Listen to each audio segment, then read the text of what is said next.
they can't catch up with notes, right? Taking notes. So I'm Mm-hmm. gonna record the session for you, and you feel free to kind of, ask me any questions if you want. Okay, so here's your plan, right? This is what I call, intro to the tech industry Okay. plan, right? This is from PureSoft. This is what I can give you so you can grow in this industry and be able to actually, make the best of your time. So first and foremost, the most important thing that you need to understand is, I searched when I first started in the stick industry, I had the an opportunity to work with some of the smartest people out there, and but the thing that I noticed is that there is no roadmap, right? So when you are looking, especially these days, there's thousands, hundreds of thousands, maybe millions of YouTube videos, courses, and classes out there that basically may or may not guide people towards a certain direction in the tech industry, but it's all kind of short-lived, and it doesn't evolve with time. In the tech industry, things evolve really, really fast, and it's really, really important that people kind of, focus and stay on track with a particular framework that also continues to evolve, right? Mm-hmm. So the number one rule here, right?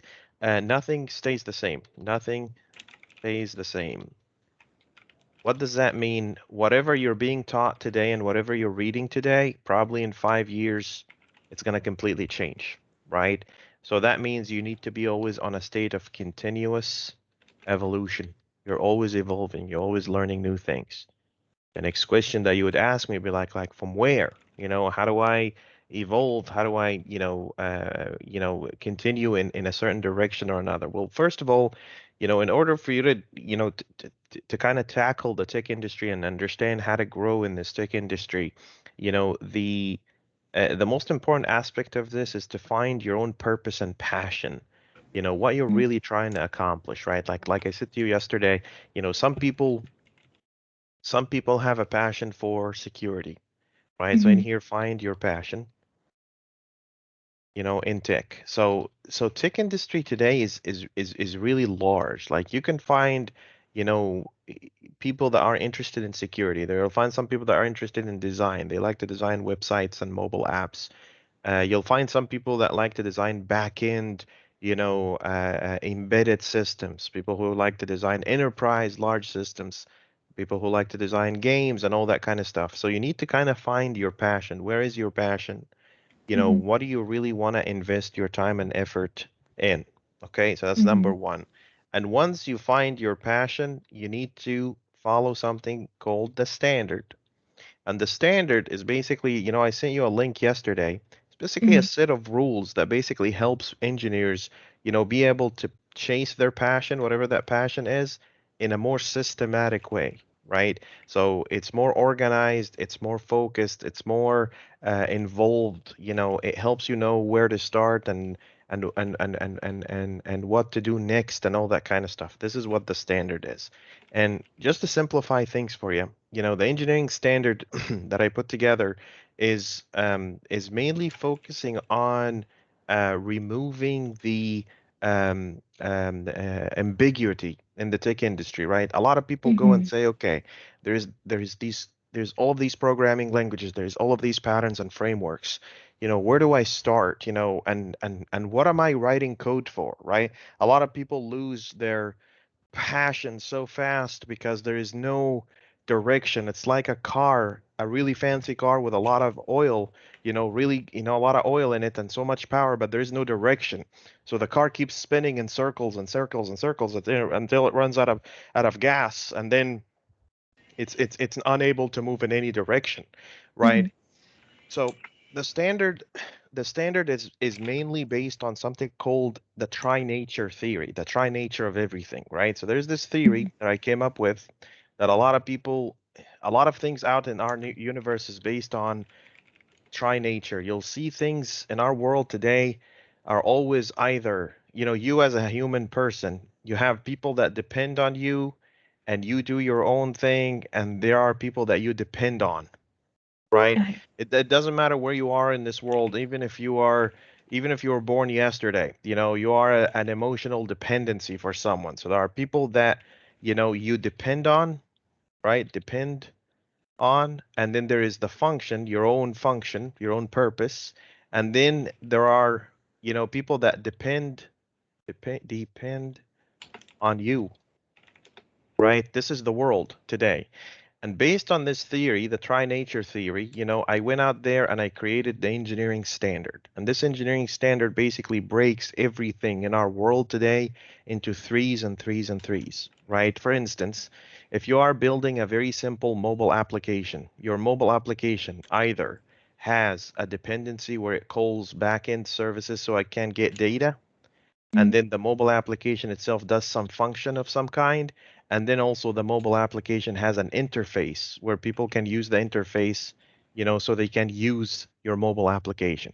So there is something that you do and only you do, and then there is something that you need to rely on, and then there's other things that rely on you, right? And that's how mhm, this whole world is connected. Everybody in this world, no matter how isolated they are, no matter where they are, they depend somehow or another on something or someone, right? For instance, we depend on food to survive, right? But there are other things that depend on us to also survive, right? So it can be things, it can be people, it can be whatever it is, it may be, and it can go on both the emotional or physical or mental spheres. There's mhm, another three parts, that we're talking about. Okay, so based on this theory, I developed the engineering standard and I gathered all the possible engineering patterns that you can think of. Not all of it, but the most of it, and I continue to learn and evolve with it. And I baked it all into the standard.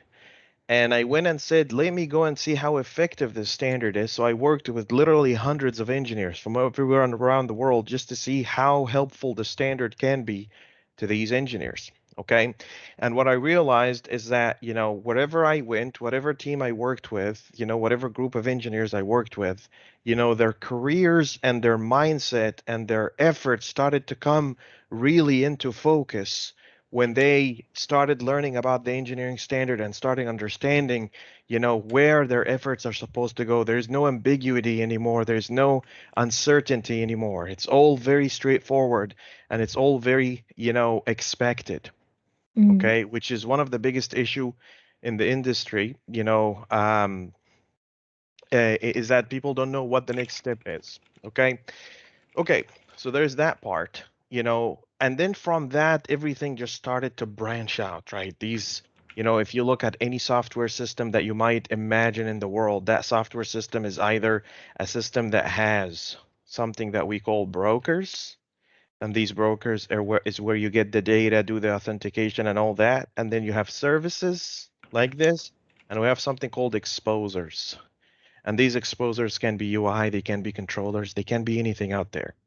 But in order for you to be able to live with that, you need to learn something called modeling and simulation. Think about modeling and simulation as the currency that all of these different pieces know how to communicate with.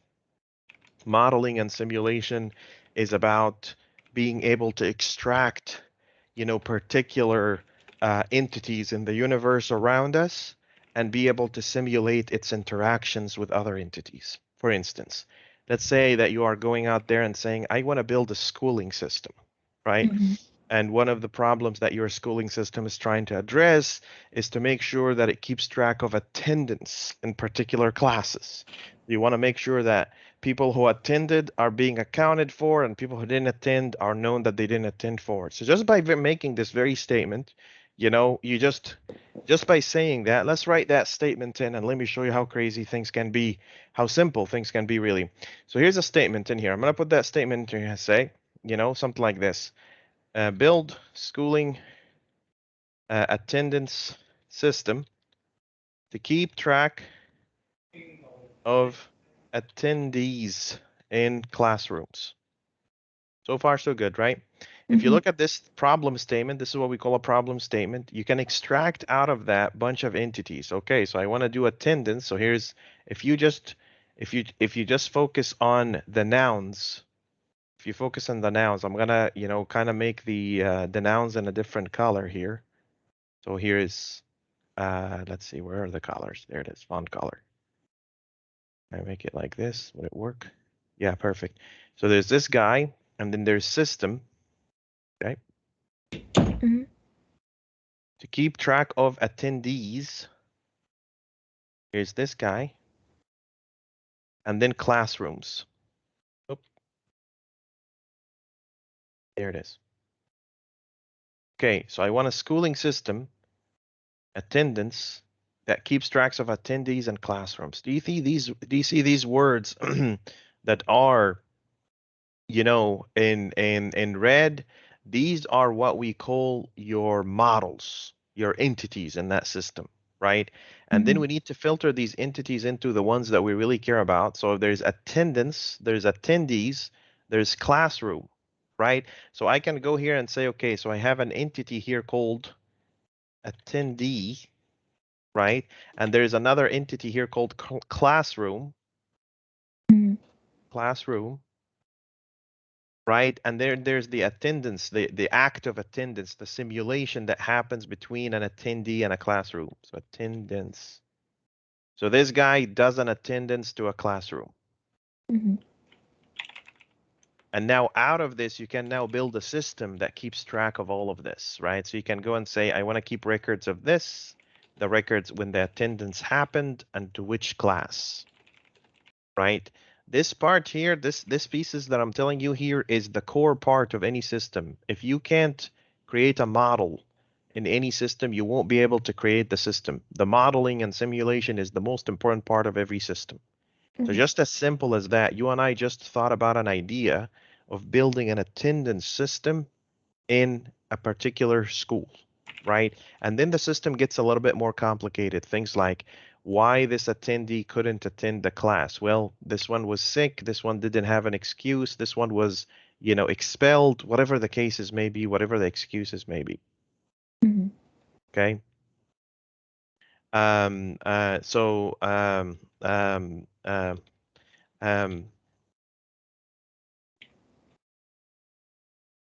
okay. So there's that part. Do you have any questions about any of that? Anything Could at all? you go over like the whole exposure services and brokers again? Absolutely. Absolutely. So let's we did the model together, right? That's the model Mhm. piece, right?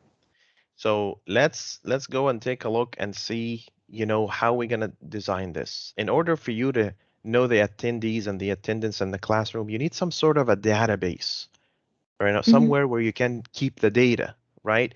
So let's Mhm. just say here we have a database, and this database we need to communicate with it so we can add attendees to it, we can add classrooms to it, we can keep track of that. So we go and build a broker. A broker is a component in our system that knows how to talk to the database. So we're going to have something called classroom storage broker, and we're going to have attendees, let's say students, right? So that's a student storage broker, Mhm. and then you will have attendance storage broker. So all of these records, see, attendance storage broker like this, right? What does that mean? This means is that, whatever we need to keep track of any of these things, right? Mhm. We can communicate with our brokers who know how to put the data in the database, Alright. right? And Mhm. each one of them is concerned with taking care of only one and only one entity. Does that make sense, Joseline? Mhm. Okay, let's take this a little bit further though. Let's go and say, okay, before I enter a student, or let's call this a student, right? Because they're an attendee only if and only if they're mixed with an attendant. So a student who attend becomes an attendee. But if they don't, then they don't, right? Okay. Now you have a classroom storage, you have student storage, you have attendant storage. Great. Now we need on top of these something to verify that the data that is coming in, like let's say I want to insert a student into the database. I need to know that this student information is complete. I Mhm. need to know that we have all the needed information there. So this is where comes the role of something that we call foundation services. So this is classroom service. We have student service like this, and we have something called attendance service right here like this. Okay, so what do these services do? They go and say, if you want to add a new student or add a new attendance for a student in a classroom, I need to verify that the information that you're passing in is correct. Something like, does this student actually, is this student actually exist in this school? Is this guy actually is enlisted in the school? Is the Mm. classroom actually is active at the point in time where we're logging the attendance? Because you can't go in and say, I want to say Joseline attended a chemistry class at 11 a.m. when chemistry class is at 2 p.m. It doesn't make sense. So Mm-hmm. this is a violation of the rules because the system will say no, no, this is fraudulent data. This is not real data that's coming in, right? And then also part of these, services, something that we call orchestration services.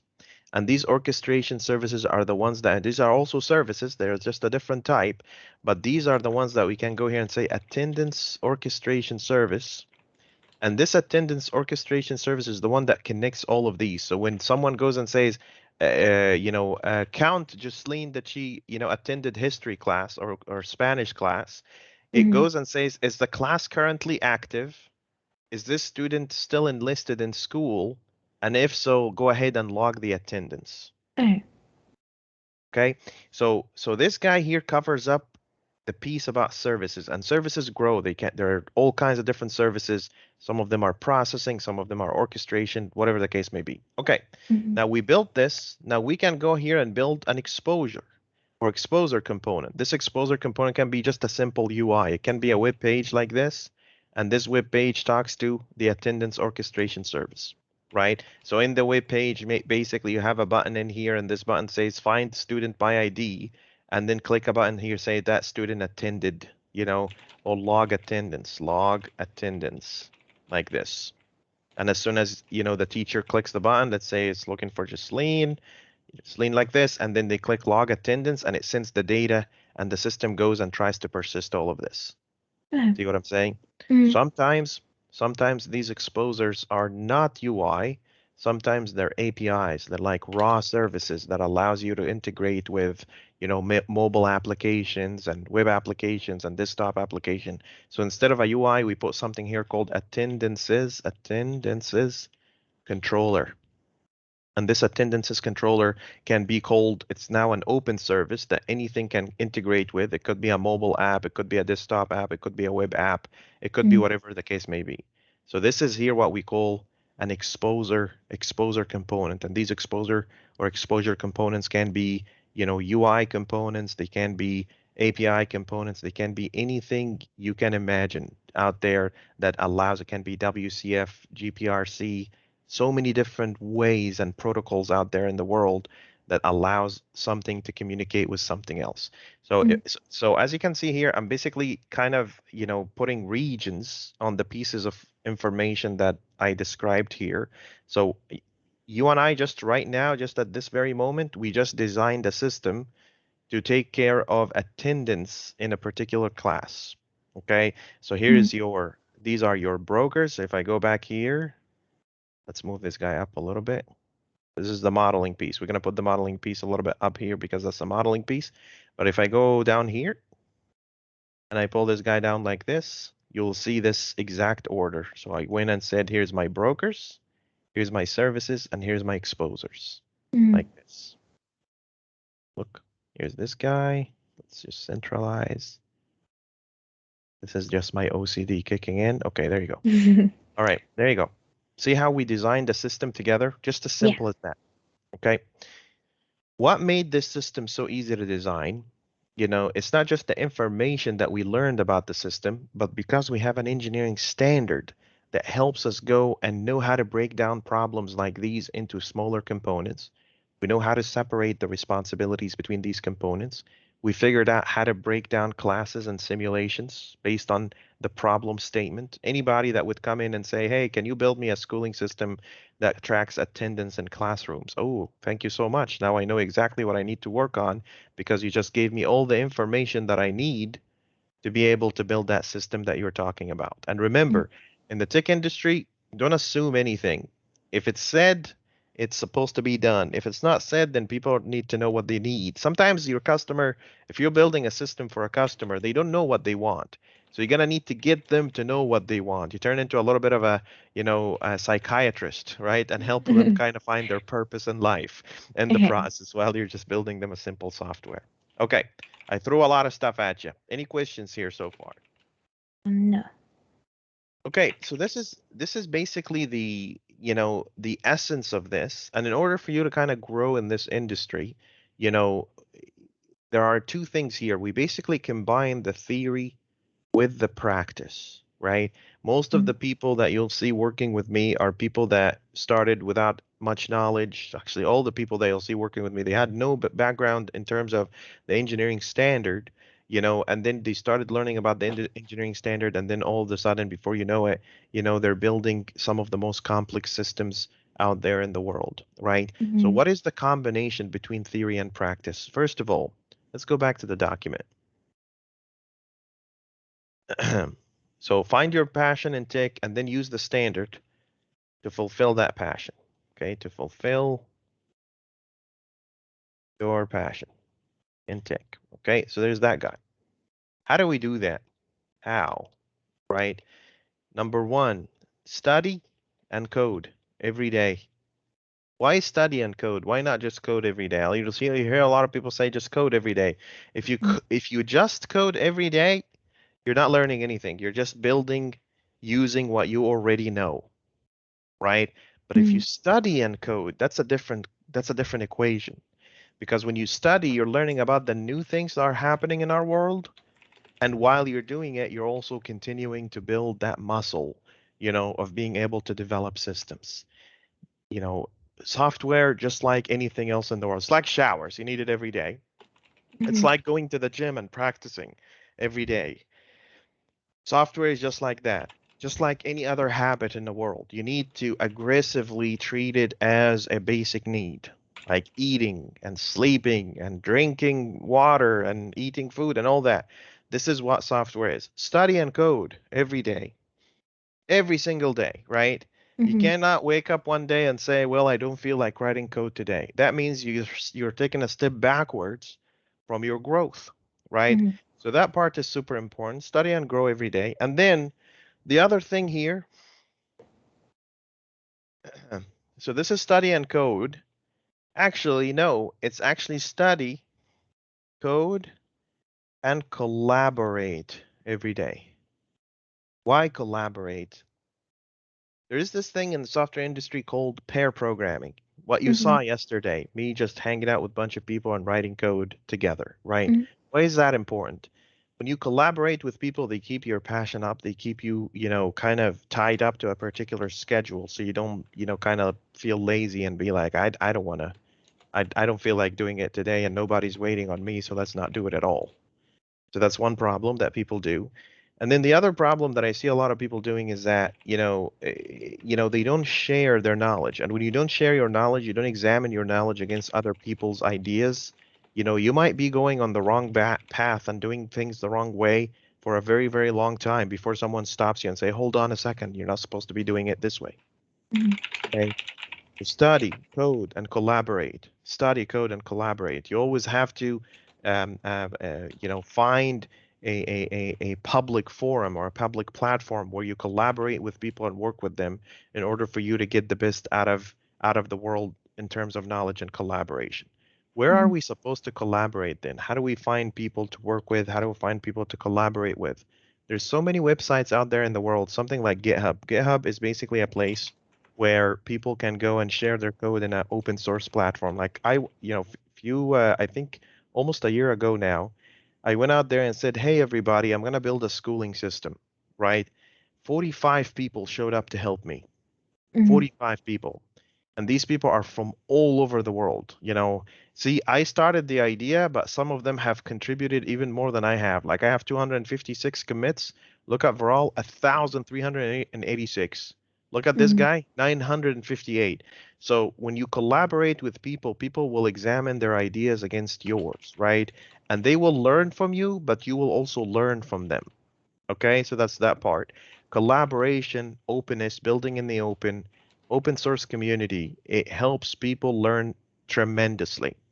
But not Mhm. just that, if you're collaborating and working with people around the world, what that basically means that I went and built a simple system in here that I told you about yesterday. It's called Git file, where Mhm. people can go and contribute code and then go back into this system that looks at their code and basically says, "Hey, you need to invest a little bit more time into UI development, or maybe you need to invest a little bit more time like look at this. It builds your resume out of your code, but what's more important than building a resume out of your code, it says, "Okay, it seems like your highest contribution is in infrastructure components, and you haven't done anything in terms of views or processing or orchestrations or any of these fields, right?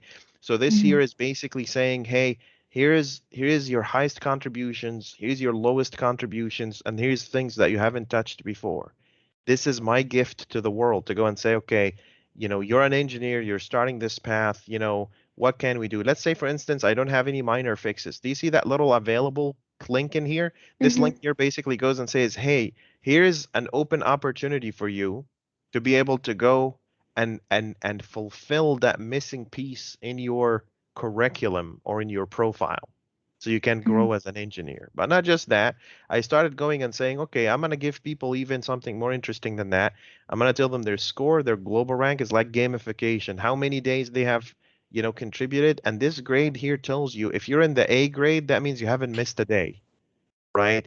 There's a Yeah. pairing part if you worked with people on code and if you worked with people on projects. This system, this get file system, is free for any developer out there. It basically tells people here's where you can invest, here's a code example, here's a standard documentation, here's a video that can show you understand what a broker is, and here's a question that you can ask people, or you can just take the task and go work on it.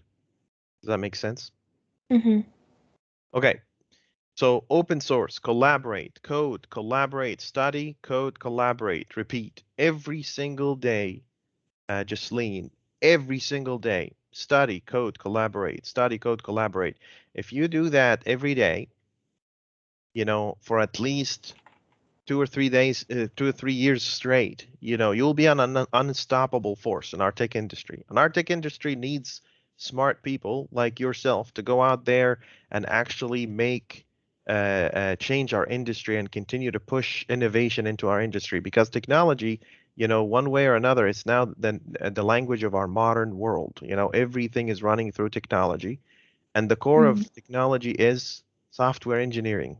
You know, anything that's built that has anything to do with technology today is software engineering. Some software Mhm. engineers sat in there and basically went and said, so here's study, code, collaborate. And by the way, um, this order here is also intentional. You can't code if you don't know what you're coding about. So you need to study first, right? So Mhm. read the standard and then go write some code and then go find people to work with so they can learn what you studied and coded. Don't share Mhm. something with people that you haven't done yourself because you don't have Fact. experience. Anybody can go and read a book on a shelf.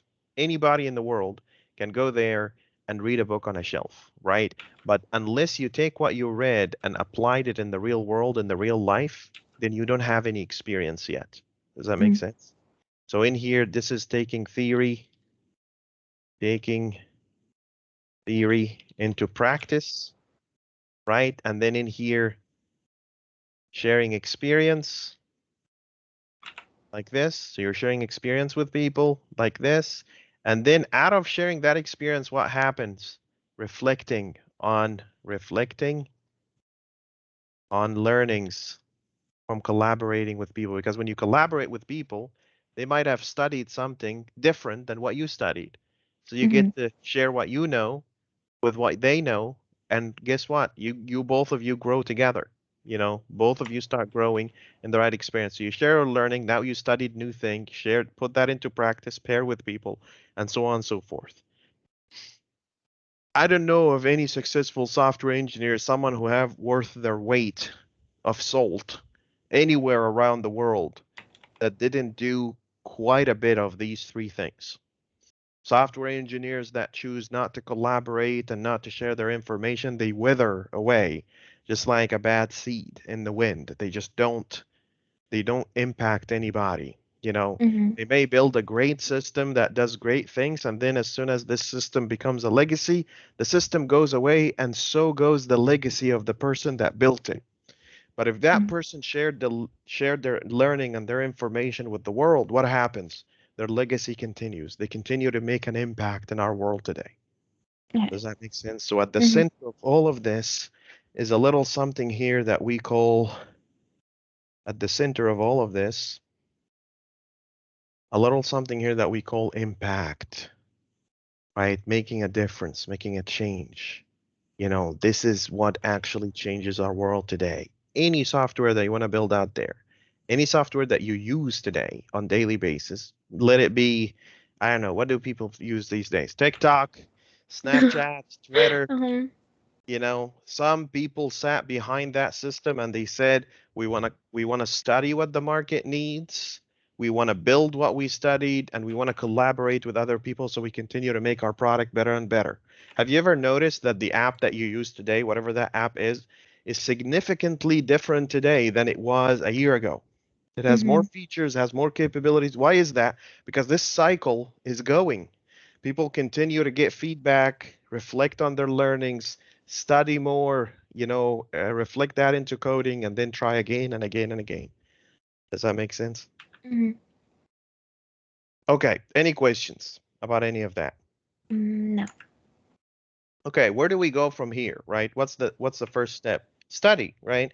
Go and read about the engineering standard. You know, if you want to grow in this industry, all I want you to do today is just simply go and say, here, go here and say, let's go to this guy. Just some homework for you, and this is where you really want to start. Read just this introduction, that first chapter. Okay. Standard, right? And once you read that and, feel free to share some ideas and some notes and why you really, thought of it. Once you finish that, we can talk a little bit about the brokers and what these brokers are and how we can take advantage of them and all that kind of good stuff. Does that make sense? Yes? Makes Yes. sense? No? Yes. Okay. That's all I have for you. Just learn about these things, and as you continue, I'm gonna continue to pull you into pairing sessions, with other people, and come into these pairing sessions, see how we build the systems, see how these systems grow, and reflect and continue. By the way, part of studying is to observe others, right? Mhm. You're not necessarily collaborating with them, you're just sitting there and observing, shadowing like you're doing. This is why your school is invested very heavily in allowing people to see real people doing real work in the real world. Why is that? Because this is how you actually see what is actually happening in the real world versus what people might read in books. I am here to go and say, okay, here's what people read and here's how we do it in the real world and here's the connection. Does that make sense, Joseline? Mhm. All Yes. right. Yep, that's pretty much it from me. If you have any questions or anything at all, feel free to, reach out to me and, I'll just continue to send you some of these pairing sessions. We have another Mhm. one at 11 today. So if you want to, jump in and just see what we do, I'd be more than happy to kind of help you out, with any Okay. questions you may have. Does that make sense? So I have questions. Yeah, yeah, go ahead. Um, so for a person at like the position of the CEO of the company, like Mhm. what is something that you do on a daily basis? I see that Mhm. like from yesterday, like you are very involved with paired programming. Is there any other like activity that you're focused on? Yes. So when you own a startup and you run a tech company, what do you really do on daily basis, right? Mhm. So you in startups you have to wear many hats, right? A lot of the CEOs they don't necessarily engage and involve with people when they write software, right? But that's not how I play. I actually if I ask people to do something, I ask people to do something I would do. I would do today, not I would do at some point in time. So Mhm. here's what it takes to be an entrepreneurial software innovative engineer or entrepreneurial software engineer. This is what I call them. Entrepreneurial engineer is not just someone who writes code, but someone who also can run a business, right? So what do I do on daily basis? Number one, networking, relationships with people. When you network with people and you connect with people, people will befriend you and they will start having basically they get to trust you and they get to start making business relationships with you, right? Mhm. This is how everything works in our world today. You know, you could have the best marketing campaign, you could have the best, you know, marketing team in the world, but if people don't trust you and they don't know you, you know, they're least likely to do business with you. Okay? Mhm. So Yeah. my number one thing in the world, people. That's number one. People. I go out there, connect with people, maybe at a coffee shop, maybe see someone on LinkedIn, on social media, maybe go to events, reach out and connect with people. And out of people, you generate interest. You get to learn about these people's lives. You get to learn about, you know, the problems they're trying to solve, and you get to be able to propose solutions for their problems through technology, right? You get to go and say, hey, this person has a shipping company, right? Okay, this shipping company requires, you know, a management system so they can keep track of, you know, who's shipping what and who's shipping what where, right? So how do you do that? You basically go and say, okay, I see that you have a big problem in the shipping in your company. You know, let me go in and help you build a system that can support that. And sometimes people will say, no, thank you. You know, we already have that. Never lose a relationship with someone just because they said no to you. If they say Mhm. no to some of your proposals, there will be other proposals. Maybe they took a different route and then they realized a month later. I've seen this a lot. People that say, no, we don't want your services, you know, and then they come back later and say, you know, the people that we actually contracted with, they weren't as good as we thought, and we want to go back and work with you. Mhm. Number one, people. Connect with people, network with people, generate interest with people, connect with people authentically, not necessarily for business, but because you like people and you want to build relationships. If you're a CEO of any company, number one thing you have to focus on, connect with people. You Mhm. have to connect with, okay, you connect with people, you know, that means you're connected with the market. You're looking at the market and you're seeing what the market needs, right? Let's say, you know, something like the coronavirus happened, right? A lot of people wanted systems that can inform them about what's going on in our world today, right? How Mhm. much impact, how much people, where do I find vaccination centers? You can go into businesses and go into places that provide this help and say, hey, should I, you know, onboard your center, your medical center onto my website so you can, you know, be accessible and be able to visit you through the website? Now you see a lot of these mobile apps that say, I want to have a vaccination proof in my mobile app, right? That's someone who reached out, they saw a gap in the market and they went and tackled that gap in that Mhm. market. So people finding the gap in the market, and then you know, one of the most important thing I have to do, be able to articulate all of this into a solution and then start writing software for that solution. Does Yeah. that make sense? Yes. So connect with people, be able to find, let me visualize that for you because I like to visualize things and it basically helps people kind of know where things are headed. It always starts with the people and eventually it ends with the people. And I'm going to tell you how that looks like. So let's go back to our pattern here. So here it is. You start as an entrepreneurial engineer, you start from the people. So these are the people, right? And from the people, you start understanding that there is a need or interest like this. Mhm. And out of the interest, you need to create solutions, or let's say proposals. And out of these proposals, you need to create solutions, right? And once these solutions are done, you go back into the people and you sell it to them. You go and say, this is my solution, and here's how I want to basically help you make your world better, make your life better, right? Each and every one of those is a study and research. You need to sit down and understand how to talk to people, understand how, you know, how you can, you know, you are a person, and this is just an advice in general for anything like the stuff that I'm telling you right now. Let's say this is an entrepreneurial innovative engineer. An entrepreneurial innovative engineer in this realm here is someone that will go and say something to the effect of, okay, I have nothing going on in my life right now.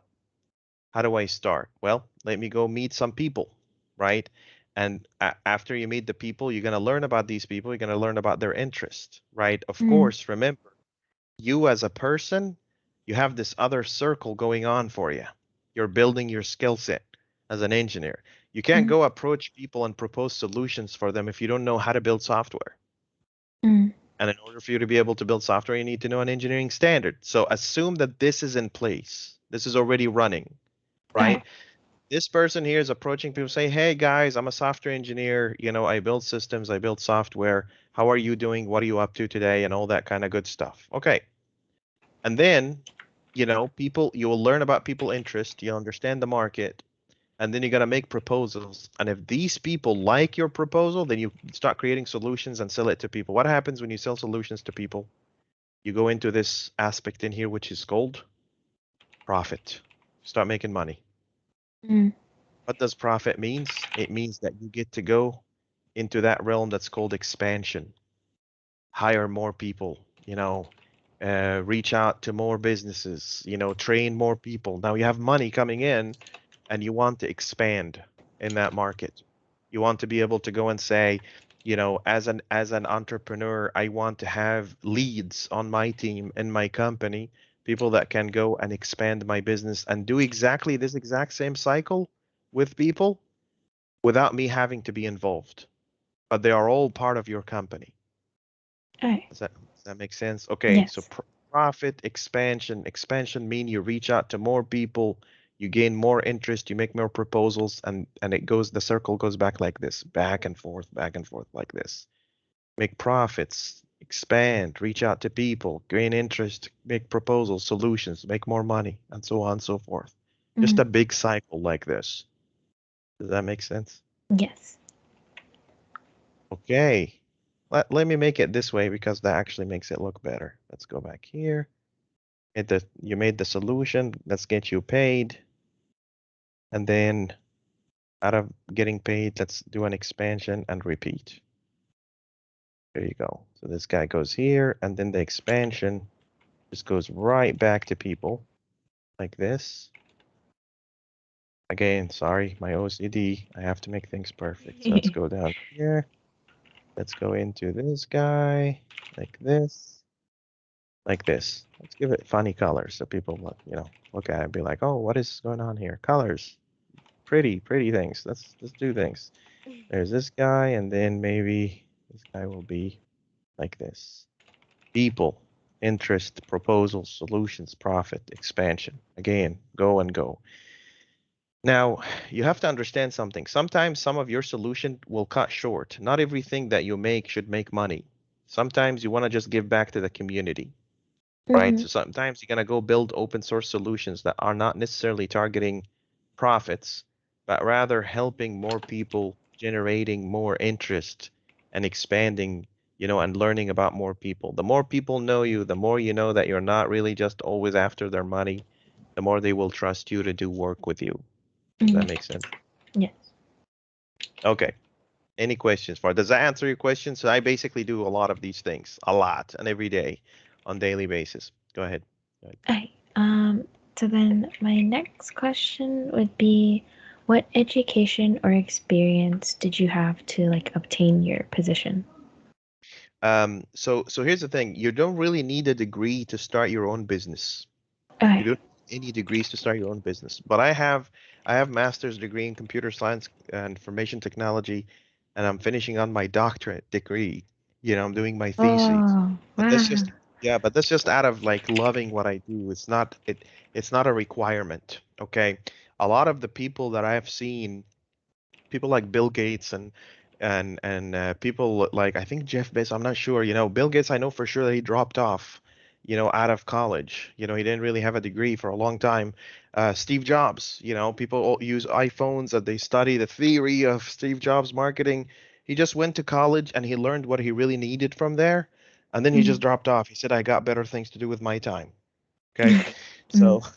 so and there's intelligence in that.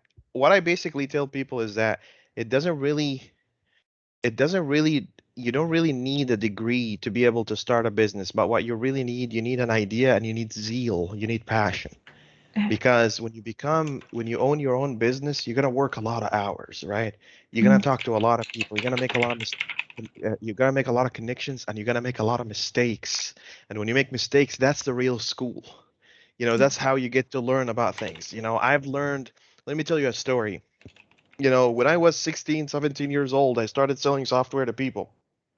That was some 15 years ago, and even 16 years ago. So when I started selling software to people, I used to wait until I build the whole system, and then I go ask people to pay me for it.